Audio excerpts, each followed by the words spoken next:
Hello toy collectors out there, I have Robin from the Batman Arkham Knight series. This is the Play Arts action figure. Number 2 Robin. Look at this guy, he is so fracking cool. Major shout out to Brian. I don't want to say his last name just in case he may want to keep it a little bit private, but thank you so much for getting me this figure. I almost feel bad about opening this up. It is so cool looking. Anyone who knows me even the slightest bit knows that Tim Drake is my boy. He is my favorite out of all the Robins. Look at the art here just on the plastic packaging itself. That is so awesome. Although this figure is a couple years old, originally it was available at Square Enix shop.com. The Batman Arkham video game series was very well done. I've played every single game that's come out up to this point.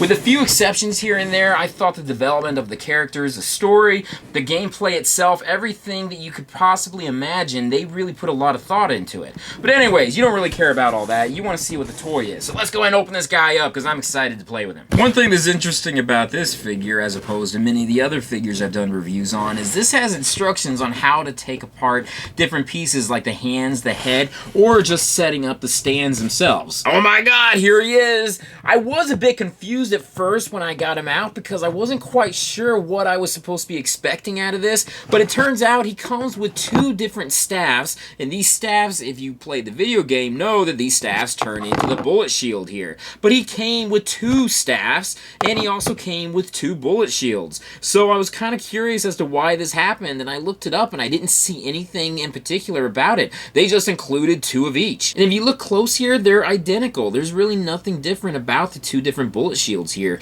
Maybe some different scratches here and there for the different types of battle he's been in, but that's it. If you look close here, this is the original R that Dick Grayson had. It's not Tim Drake's R. And the detail on the staff itself, it's pretty cool. It also has the R, if you can see that right there. He also comes with a stand that took me a few minutes to put together. They gave instructions on how to do it, but still I was somehow screwing it up. I may not use this too often, maybe to put him in different poses, but for the most part, he can stand on his own. He also comes with several different interchangeable hands, one of which are his fist hands right here, where he's punching someone. And he also comes with 2 interchangeable sets of hands where he can hold the different weapons that he has. I don't know if you can see the sculpt in this, but they put in so much detail in it. He also comes with a folded down hood and hair. If you notice in the games, he has brown hair and it's shaved down pretty low. But let's look at this guy. As you can see, his hood comes off, and oh my god, he's got no back head. But that's where the hood comes into play. There's a little insertion piece on the back here, and there's a little hole for that to go into. So you just simply push it into the hole. Then you get the brown hair and you put that on, which you put it on just simply like that. And then bam, bada bing, he's a brunette. I think I like him better with the hood up, but still, at least we have that option to change it out. Look at the armor on his chest right here. I mean, I'm really impressed with how well they did this. Not to mention the gold utility belt going around here too. His cape is a 2-part cape where it kind of splits apart. This is so you can get him in different poses. Look at that booty there. Loving the green metallic armor he's got on his arms here, and somewhat also so on his shins here and his kneecaps as well. He has so much articulation. I'm really loving that. Plus, with the armor and his weapons, he is such a cool figure. Get a good look at his face here. I don't really like the dark lips too much, but still, I do really like how his face looks. Real quickly, let's go through his articulation. First, he can move his head. His neck can actually move. He has upper arm movement, bicep movement, elbow movement, lots of wrist movement, upper body movement, upper leg movements, knee movements, and ankle movements. The non-hood is starting to grow on me a lot. I'm loving that you can put him in all these different positions. I'm more than likely going to have him displayed with a bullet shield rather than just the staff by itself, even though the staff does look cool,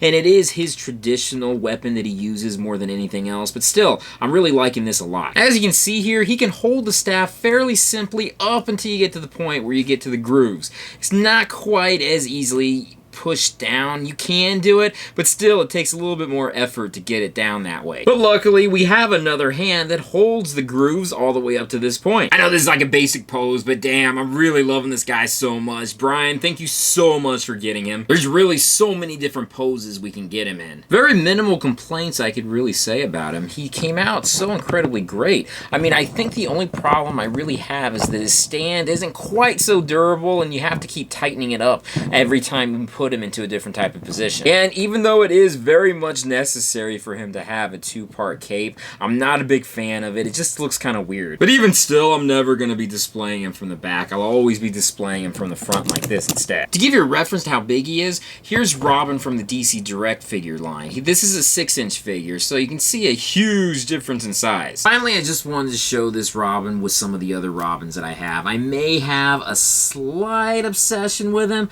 more particularly with Tim Drake. I always loved Tim Drake more than anyone else, but Dick Grayson and Jason Todd are also pretty cool too.